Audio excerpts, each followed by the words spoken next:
ইয়া আইয়ুহাল্লাযীনা আমানু, হে বিশ্বাসীগণ, হে ঈমানদারগণ, তোমরা শুনে রাখো, কুতিবা আলাইকুমুস সিয়াম, তোমাদের প্রতি সিয়াম ফরজ করা হয়েছে।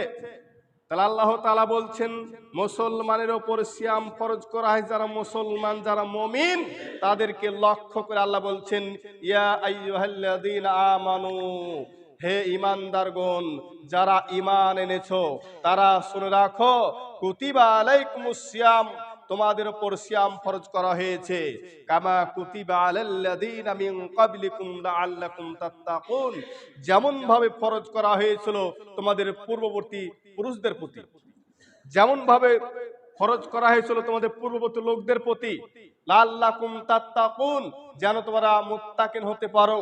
তাহলে আল্লাহ সুবহানাহু ওয়া তাআলা আমাদের উপর সিয়াম যেমন ফরজ করেছে, পূর্ববর্তী লোকদের উপরও তা সিয়াম ফরজ ছিল। তবে এই সিয়াম ফরজ হওয়ার কারণ হচ্ছে মানুষ যেন মুত্তাকিন হতে পারে, মানুষ যেন আল্লাহর ভীরু হতে পারে, মানুষ যেন আল্লাহকে ভয় করতে পারে, ভয় করার সুযোগ করে দেওয়ার জন্য সিয়াম ফরজ করে দিয়েছে। তাহলে বোঝা যায় আয়াত দ্বারা যে রমাজান মাসে আল্লাহকে ভয় করার মাস। এই রমাজান মাস যারা সিয়াম পালন করবে তারা তাকওয়া অর্জন করবে। তাহলে দেখেন, আপনি আমি সিয়াম পালন করি, প্রতি বছরে সিয়াম পালন করার পর অন্যায় করি, অশ্লীল কর্মকাণ্ডতে জড়িত হয়, আমরা হারাম খাই, অন্যায় সাথে জড়িত হয়ে যাই, অথচ আমরা সিয়াম রেখেছি।